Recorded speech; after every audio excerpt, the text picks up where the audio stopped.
Never had a choice, never let the ops win. Calm them nerves, got the whole world watching. Ready, set, go, and there ain't no stopping. Only one option, light it up. Everything burns! Light it up, let's go! Light it up, let's go! Everything burns! Light it up, let's go! Light it up, let's go! I'm on fire, burning brighter than anyone alive. I'm way too hot to touch, so just remember if you try, everything burns! Everything burns! Hey everyone, this is Adrian from my channel Random Drop. If you like our content, make sure to subscribe. We're more than halfway to 1,000 subscribers. From there, this channel's quality and content can grow quite significantly, and I hope that you stick around. But anyway, let's get back to the video.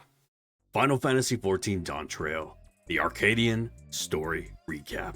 A Malalan man approaches on the streets of Solution 9, saying he's found you at last, and tells you you were born to be a star. His name is Medum, head of strategic management of Ascension Arcade, the premier enterprise for entertainment in Solution 9. Their flagship facility, the Arcadion, hosts a fighting championship for the strongest in Alexandria, and he wants you to be among them. After the recent passing of Queen Sphene, it's their hope to help the people forget their cares and worries, at least for a while, by providing gripping entertainment. But in order to do that, they need someone new. Who better than the person who struck down the king and his army? Medum entices you with rewards and armor for winning your fights. You then meet him inside the Arcadian Green Room.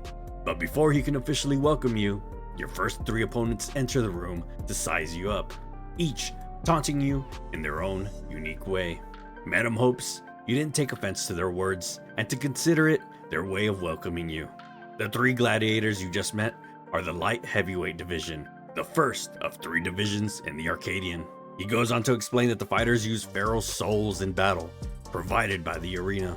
These souls are so potent that they alter the fighters' very forms. It's the potency of the souls employed that separates the championships and their 3 tiers.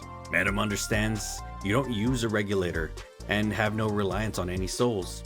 He believes entering in such a state would be unfair, so he gives you permission to use the souls of former champions to create allies to fight alongside you. Medum assures you that there's nothing untoward with this technique. It simply brings forth a temporary simulacrum. But you believe the use for souls for entertainment is wrong, and the souls in their respiratories should be set free. Medum expected you might harbor some reservations, being an outsider. So as incentive, he promises to release the souls of those who fought beside you for every victory you claim. He believes your actions will bring fresh change to the Arcadian. He then introduces you to your first opponent, Black Cat. A rookie herself, she has a real talent and is expected to go far. Her feral soul is Cath Pulug, a terrible feline that pushed the legendary hero to his limits. With its power, Black Cat becomes unimaginably nimble, and her very claws can rend steel. After your first victory, Medum is excited you won, saying the President's eye for talent is keen as ever. Before your next match, he gives you some more history about the Arcadian. The championship traces its roots to a time in Alexandria, long before the coming of the Turali people. Back then, its matches were pitting recreated simulacra against each other. But with the advent of regulators and their revived function, battles to the death became the norm. Then when Zeraljaw came to power, he proposed to use feral souls to enhance one's flesh, leading to the technology the fighters use being devised, creating newfound heights and excitement for the Arcadian's audience. But sadly, due to Zeraljaw's war, all the feral souls were reserved for the army, and the operations at the Arcadian were suspended. But now with the fall of Alexandrian's king and queen, the people need a distraction from their fears more than ever. Moments later, Black Cat storms into the green room, upset she lost to someone who wasn't even using a feral soul. Unable to leave things as is, she asks if she can observe you for a while, hoping to learn something from you. Medum then introduces you to your next opponent, Honey Bee Lovely, using the soul of a deadly bee, and instead of poison, she uses pheromones to enthrall her foes. Black Cat says, in short, Nothing lovely about her. Despite what she might claim, you're in for a bad time. After defeating the Queen Bee, Madam lets you know you are now eligible to fight the reigning champion of the light heavyweight division. Black Cat gives you her real name, Yana, and offers to be your second, a supporting role that gathers information on your opponents and gives you training advice. And she asks you to follow her to her gym. But just outside the Arcadion, you're swarmed by adoring fans, excited by your ability to win without feral souls. One fan is upset that Black Cat is following her opponent around, saying she lacks pride, unlike her sister. Nobody put on a show like Wicked Thunder. Clearly annoyed by the man's comments, you and Yana escape the crowd and make it to Tri-Tail's training gym, her home. A young girl walks up to you and introduces herself. Her name is Nayuni, Yana's little sister. The sisters reveal that they're a family of 3 sisters. Their parents no longer with them, are part of the original group that were caught in the dome in Yasulani. They worked as hunters, but being Turali, were opposed to regulators, and one day, they never returned. Yana admits she became interested in you because, like them, you're adverse to using souls. And after their passing, their oldest sister urged them to wear regulators. And Yana explains she rose to be a top contender in the heavyweight division, becoming a fighter to look after her 2 younger sisters. Her ring name was Wicked Thunder, harnessing the soul of the Levin Steed alongside her masterful ability to use Electrope. But one day, Eutrope disappeared without a word. Nayuni mentions she was close to being immortalized as well. And Yana further explains that all Arcadian fighters retire young, as feral soul transfiguration is a large burden on the body. Those who fight to the age of 20 are immortalized in the Hall of Fame and live a life of luxury on Everkeep's upper levels. The sisters are confused why she would throw it all away. After getting a bit of rest, you and Yana head back to the green room and prepare for the next fight. Your opponent is the reigning champion of the division, the Brute Bomber, using the soul of the Bomb King to ignite all he touches. Yana mentions he's also a dirty fighter who'll do anything to win. After defeating the light heavyweight champion, Yana congratulates you and asks you to prepare the crowning ceremony. At the ceremony, the crowd cheers for their new champion, but the celebration is interrupted when the Brute Bomber appears unsatisfied with the outcome. He demands a rematch, finding the use of 7 other souls to fight alongside you unfair. But his rematch quickly comes to an end when Eutrope appears out of thin air and knocks out the bomber. She then points at you and says she will have your soul. The crowd goes wild at her sudden challenge, but Madam expresses he's unable to sanction the match due to Wicked Thunder's license being revoked upon her disappearance. But then a voice from the sky reverberates through the arena. The Ascension Arcadia's president. Interested by the outcome of events, he announces he will allow the special exhibition match, telling Madam to ready Eutrope's ring, and for the new upstart to prepare themselves. As you prepare, you take time to talk to Yana. She's confused as to why her sisters disappeared and why return now. But the match has been decided, so the only thing to do is go on with it. Like Nayuni mentioned, Eutrope is a master wielder of Electrope. Alongside her Levensteed Feral Soul, her abilities are so dangerous, she doesn't have a traditional seating arena. She's a cut above anyone you've faced so far, but Yana believes in you.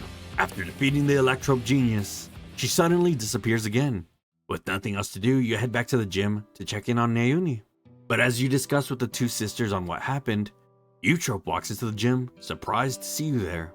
But she gives it no mind and says she's simply here to talk to her sisters. Yana has a mountain of questions for her, but Eutrope says she will answer in due course, but tells her sister if she wants to live, she needs to give up fighting right now. She reveals that those who repeatedly transfigure their flesh with feral souls will eventually develop a disease called psychonecrosis, causing their soul to degrade. Once it's begun, all you can do is await death, like her. Furthermore, those immortalized by the Arcadion are just cover-ups. The fighters are taken to a secret facility where the regulators are removed and kept in confinement until they die, in an attempt to hide that this disease exists. She found out the truth after sneaking to the president's office. Afterwards, she disappeared and began searching for a cure. She learned that in theory, the answer should be another person's soul, one that is surpassingly dense unlike any other, one like yours. Instead of attacking you in the city streets, she challenged you, certain she would win. But she's become weaker than she's realized. She promises you next time she will have it. Yana tries to convince her sister that it's wrong, but Eutrope replies angrily, saying she doesn't have to live with the knowledge that her soul is being eaten away at every moment. She then rushes out of the building after hearing someone else enter the gym. It's Metum. He came to check in on Yana after her sister's sudden appearance, but in doing so, overheard everything. He says that if he had known the truth, he wouldn't have been able to commentate with such enthusiasm. He enjoyed his work, believing their fighters were safe. Yana wants to make the truth public and stop the fights, but Metum believes it's a bad idea, as the president shows no mercy to those who get in his way. Eutrope likely thought the same thing, but Metum believes that there may be one recourse, for you to rise to the very summit of the Arcadion and become the Grand Champion. The Grand Champion is granted access to all the souls in the repository. While not intended, you would be at liberty to release all of them. By getting rid of all feral souls, the fighters would no longer be at risk.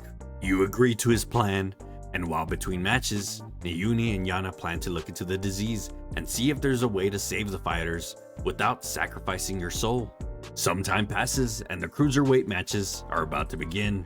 Nayuni has an update on her research in psychonecrosis. Thanks to the help from some people at Oblivion, she was able to get access research data acquired from Origenics. It looks like the military was well aware of psychonecrosis, even developing a method to identify the presence of the affliction. Yana believes that they should diagnose the other fighters, as they deserve to know if they're ill. She proposes to start with the fighters you've already bested. You start with Honeybee Lovely, but thankfully her test passes and she's still free of the disease. Yana seems to be on the threshold of developing the disease. Even though she's the newest fighter, she used her feral soul numerous times when training. The two agree that they must retire from the Arcadion and never use their feral soul again. Honeybee believes she can use her talents in different avenues and succeed, as she is the brightest star in the sky. Next, Yana wants to visit the Brute Bomber. Even though they aren't exactly friends, she won't abandon him either. When you arrive, you find two grown men fighting over the love of 3 kittens.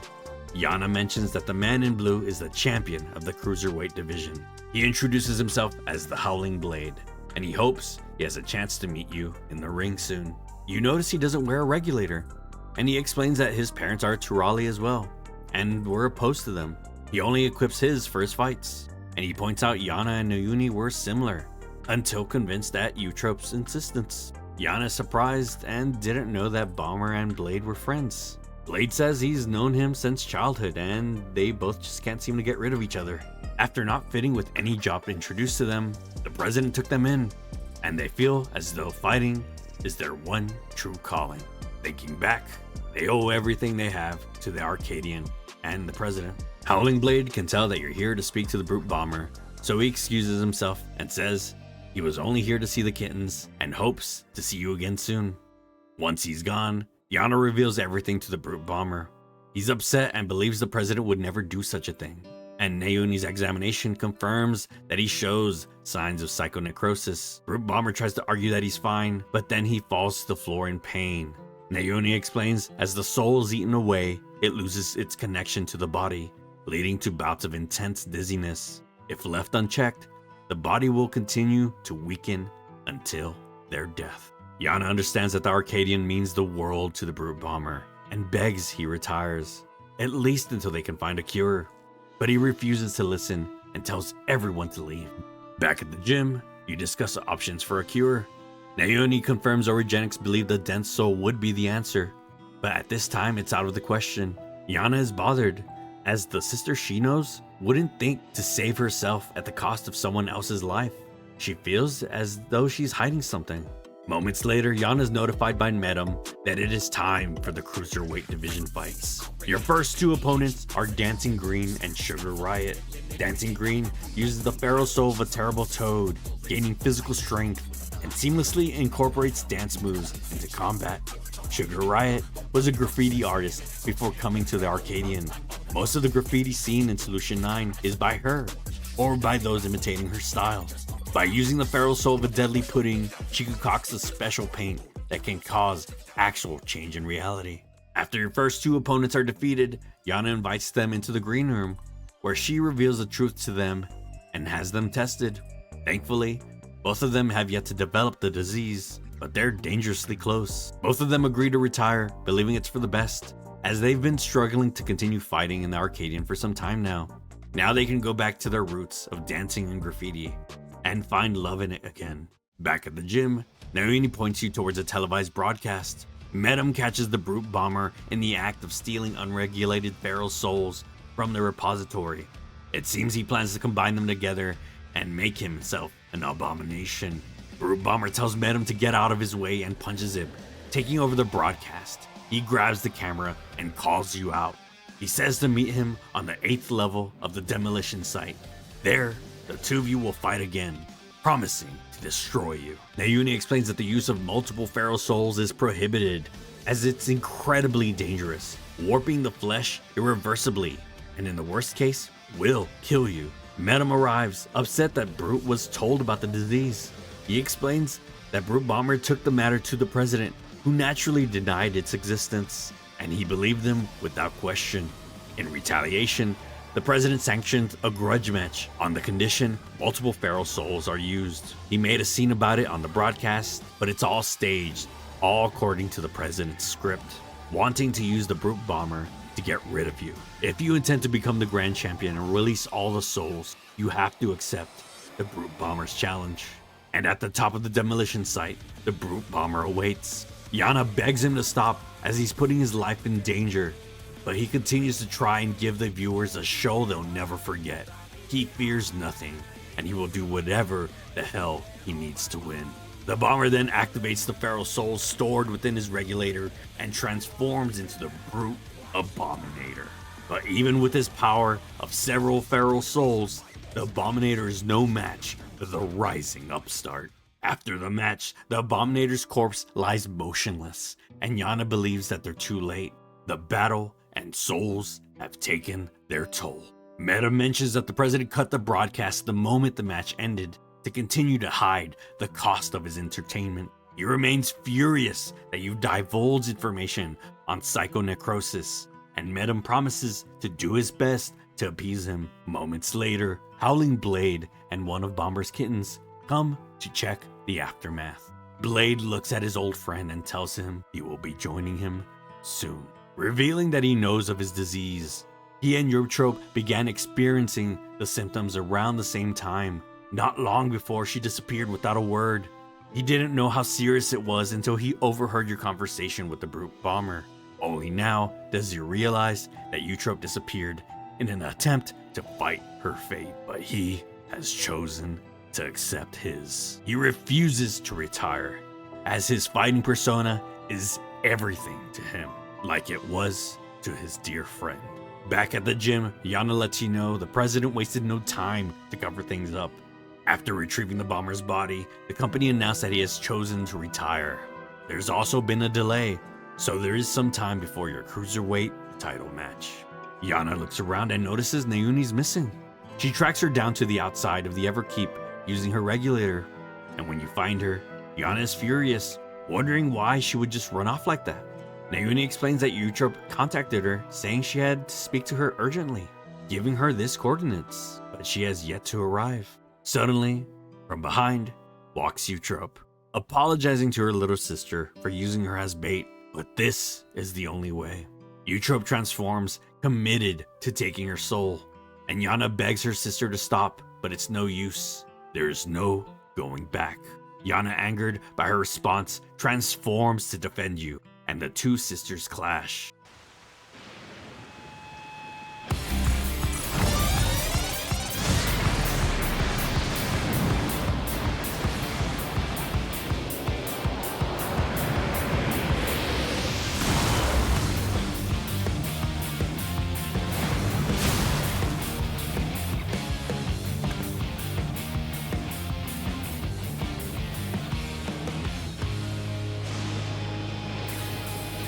Tonight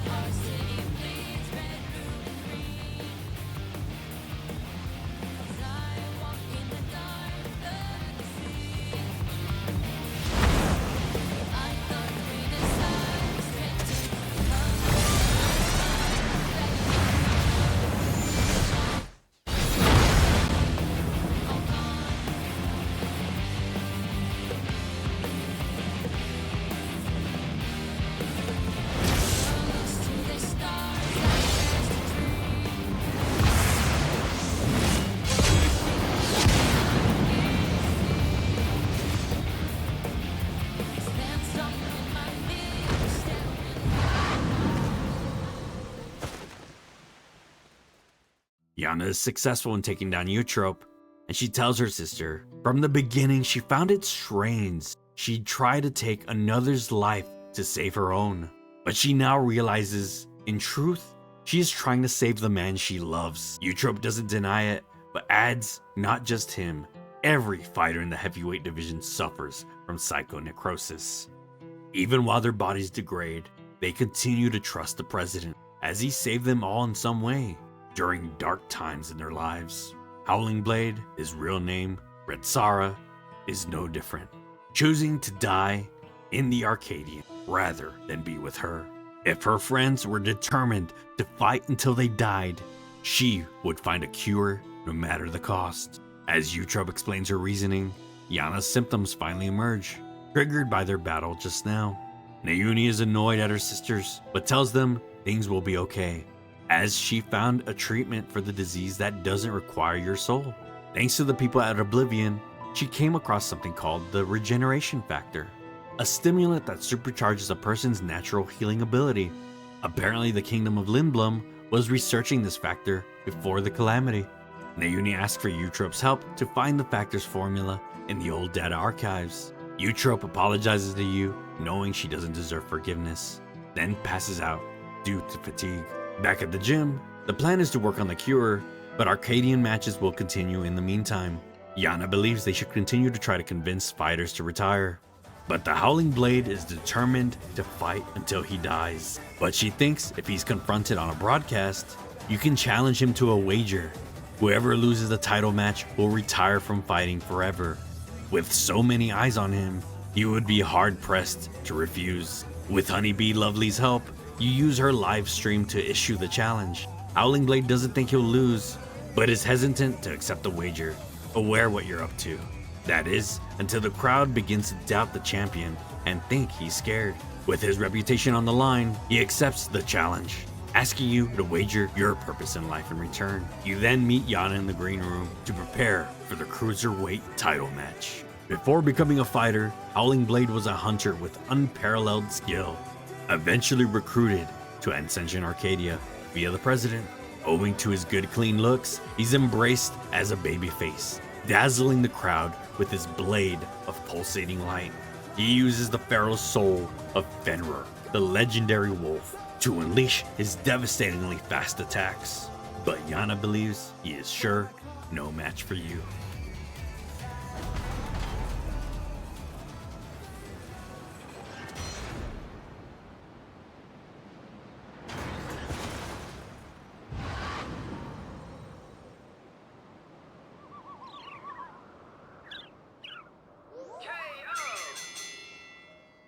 In the green room, Howling Blade admits you were too strong for him, and he will keep his promise to retire from fighting. He's at a loss, as he's escaped imminent death, but he no longer has a purpose in life. You ask that he join you against the president, but even after everything he's done, Howling Blade owes everything to the president, and is still unsure about standing against him. His attitude sets Yana off, and she yells at him, "There are people who care for you even if you don't care for yourself." All this time, Eutrope's been fighting alone to save you. He's shocked by the revelation, as he searched high and low for Eutrope and found no trace of her. He was surprised as anyone else when she arrived to fight you. Yana then makes it crystal clear for him. He's been using his debt to the president as an excuse to not face the truth. In doing so, lost sight to those dearest to him. It was all in order to save him. Eutrope attacked the upstart champion, seeing it as the only way she could be with him. Someone who sees no life outside of the Arcadion. Howling Blade takes in her words and says she's right. He was afraid he would no longer be the Howling Blade. He even stood by as his friend fought to his certain death for the president. "Forgive me, Hector. I should have tried to save you, like they did." He then announces that the Howling Blade is no more. He is simply Red Sara, and promises to join you against the president. Back at the gym, Yana and Red Sara go to check in on Eutrope and Nayuni, but they've gone missing. Something must have happened, as Eutrope wouldn't be able to move in her current state. Suddenly, a nearby television turns on with the Arcadion's logo. It's the president. He thanks you for bringing new excitement to Ascension Arcadia. but he has grown tired of your side meddling. As a safeguard, he has taken Eutrope and Ayuni, and after some coaxing, Madame revealed to him you wish to cure psychonecrosis. He reveals he knows the location of the stimulant to create the cure, the drop of life. All he asks is that you no longer go off script and fight in the heavyweight division. If you become the grand champion, the soul repository will be yours, and he will hand over the stimulant. With no other options, you await the heavyweight division. Some time passes, and Yana gathers all the retirees at her gym. Currently, the plan is to have the retirees search for a way to save Nayuni and Eutrope, while you continue the fight in the ring. As you wait for your first match, Yana turns on the Arcadion Hour, a broadcast meant for fans of the championship. Madame interviews your first opponent, Vamp Fatale. He asks her what her opinion is on your plan to release all souls if you win, turning the Arcadion back into a championship of unenhanced fighters. She claims you plan to bore them to death. You simply can't have spectacular battles without feral souls. Madame then shows interviews of the general public's opinions, and they all seem to disagree with your approach.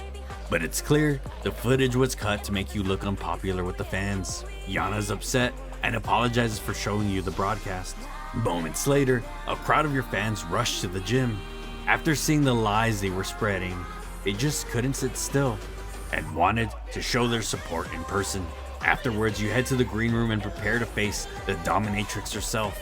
She harnesses the soul of a Desmond, a giant bat that has the power to suck life out of her opponents. She is well known for being a sadist, and her arena reflects that, filled with apparatus that will bring you pain.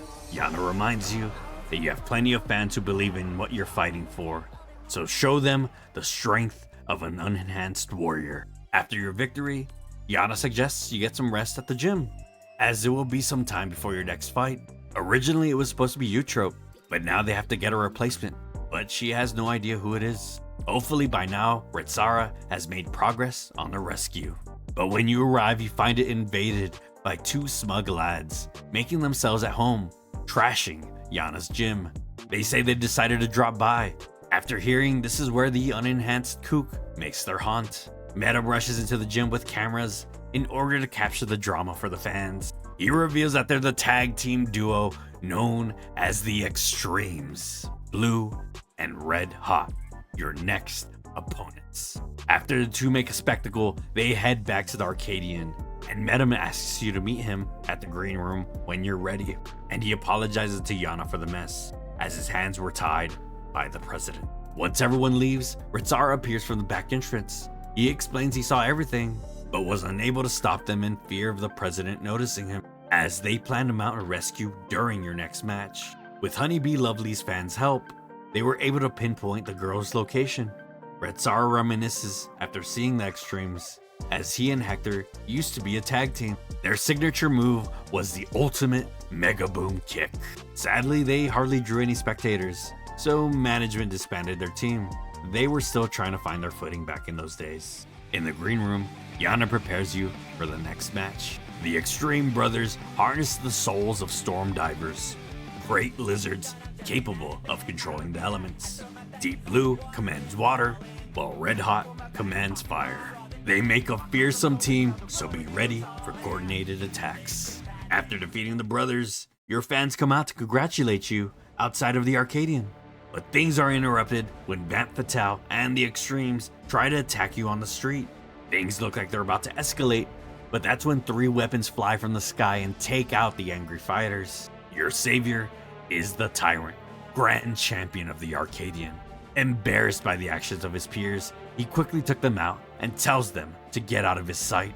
He asks you to put up your weapon, as a true warrior does not engage outside the sacred ring. The Tyrant says he knows all about you, and you think yourself a babyface who brings change. But to him, you are a heel that would tear down their traditions. If you mean to destroy the Arcadion, then at least know how it came to be. The president is a noble born in the kingdom of Lindblum, but after the storm surged, he was forced to flee his homeland. Wandering the wasteland, for years, until out of desperation, took refuge in the enemy nation of Alexandria. To his surprise, the Alexandrians welcomed him, and from their resolve, the president was inspired. He longed to repay their kindness, and he found his answer in diverting the people from their woes, hosting the fighting contest. Using the riches, he created a new form of entertainment, blending thrilling fights and theatrics, the Arcadion. But as survival grew more challenging, it became increasingly difficult to host matches. Eventually, ceased to being held altogether. But with the advancements in Electrope, the people of Alexandria finally began to experience tedium and security. So the president brought back the Arcadion, hosting matches that pitted recreated Simulacra, wishing to give the people the excitement they craved. And as the people clamored for fiercer fights, feral souls were introduced, and the Arcadion rose up to be the premier form of entertainment in Alexandria, a pillar of their culture. The tyrant believes you seek to destroy that legacy, and he will not let an outsider dictate his culture and take feral souls away from them. You vow to show him what an unenhanced fighter can do, and he accepts your challenge, driving off into the sky. Afterwards, you head back to the gym to get an update on the rescue mission, and it seems as though only Nayuni was saved. She explains that the kidnappers removed Eutrope's regulator and took her somewhere else. Yana believes that Eutrope has been immortalized by the president. Ratsara mentions that Medum is on the inside trying to lend a hand, making sure the president doesn't find out about the rescue anytime soon. He also promised that he should be able to get Eutrope to safety. Yana is hesitant to trust him, but it seems she has no other choice. Ratsara says it'll be over soon. Once Eutrope has been freed and you've become the grand champion, no one will fight with feral souls again. He and the others pray you triumph in your final match. At the green room, Yana gives you the rundown on the grand champion, the Tyrant. Prior to being a fighter, he was a peerless hunter, renowned for his mastery of weaponry, freely switching styles as the situation demanded. He will be using the soul of a behemoth, a fell beast that possesses terrible strength and magic, causing whirlwinds and meteors to fall from the sky. Yana urges you to go out there and win one last time, claim the title, and usher in a new era for the Arcadion. One where lives are not sacrificed for entertainment.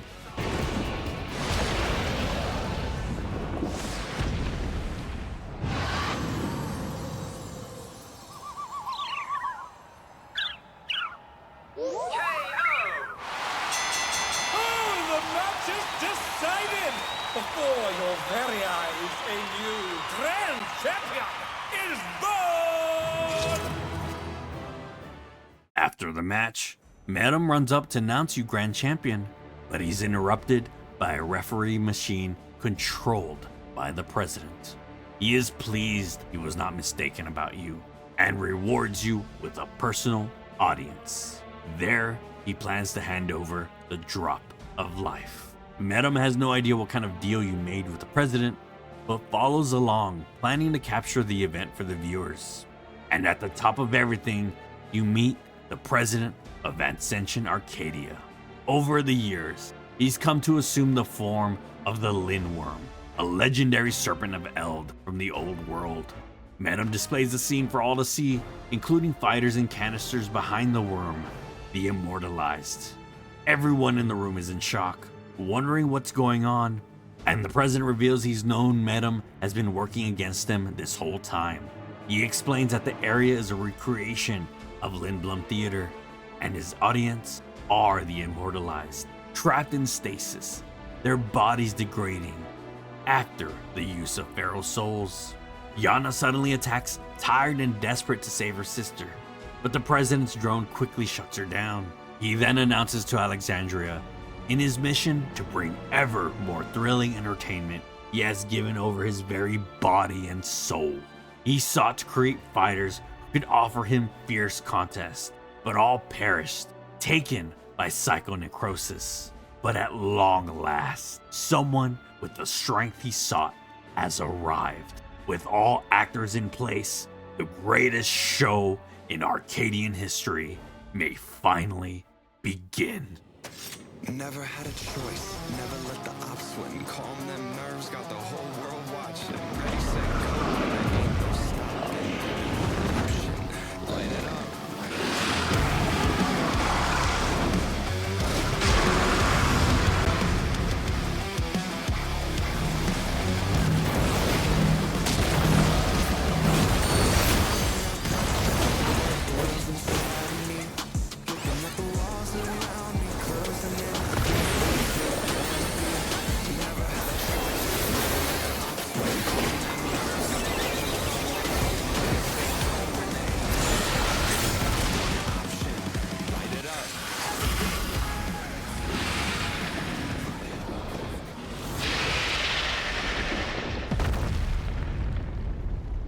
Unbelievable! The champion's done it! The president has been defeated! After defeating the legendary beast, Yana screams, demanding to be told where the Drop of Life is located. After a moment of silence, Madam walks forward, dejected, and points towards the beast's corpse. The aether yielded by the Lindworm's heart is the Drop of Life, the stimulant for the regeneration factor. He assures you that those immortalized have not perished. Everyone can be saved. Everyone except the president. Madam reveals that everything has been to the president's plan to produce a cure to psychonecrosis. Ever since the first fighter was diagnosed, the president cursed himself for ever introducing feral souls. Determined to find a cure, he turned to an heirloom that was passed down through the generations, the Lindworm egg, a creature known for its phenomenal regenerative abilities. After many experiments, he ultimately extracted the soul of the beast and took it upon himself, transforming him into the monstrosity before you. Even then, he sadly could not use his powers to heal others, forced to confine himself, forever locked in his serpentine form. The president's regulator still allowed him to control the Arcadian's devices. That's how he made contact with Madam and conveyed his intent to sacrifice himself and have a cure made from his heart. But the Lindworm was too powerful. Even the tyrant was no match. So the Arcadian remained open, searching for a warrior capable of defeating him. But as time went on, more fighters developed psychonecrosis, forcing the president to put them in a cold stasis to keep the disease at bay. Until the day you arrived.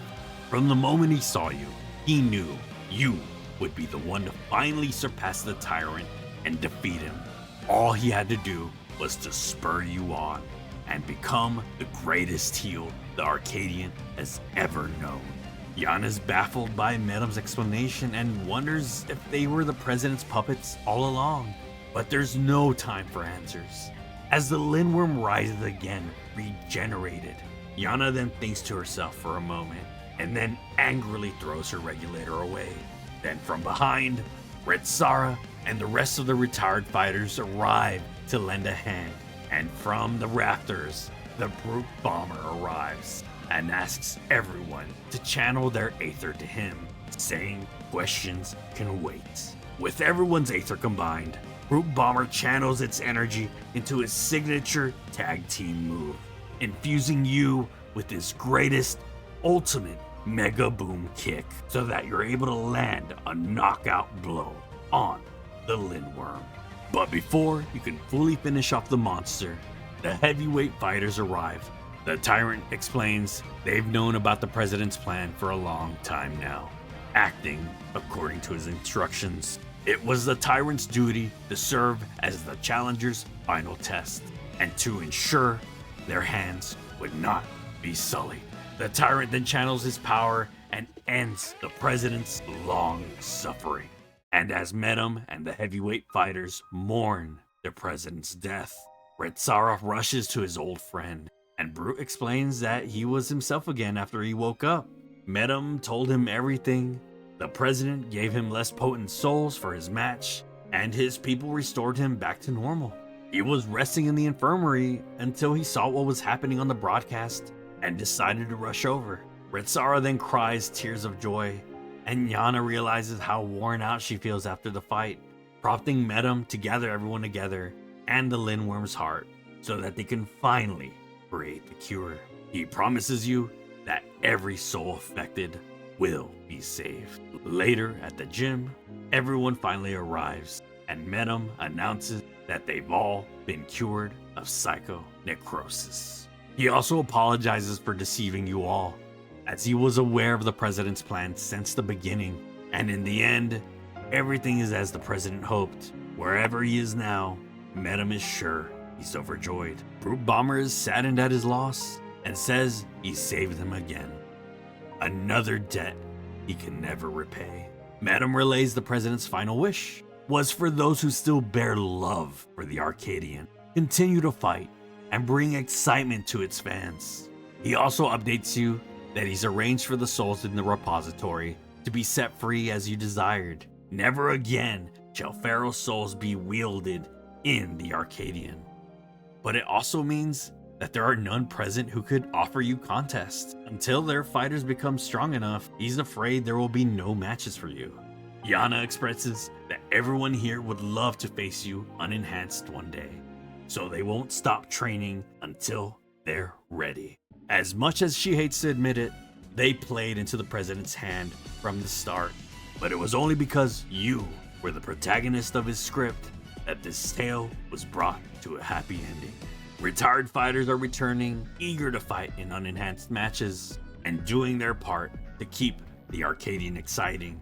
Everyone has removed their regulators, as souls are no longer needed, feral or otherwise, and you have become a legend, entered into the Hall of Fame as the eternal Grand Champion, one who has no equal.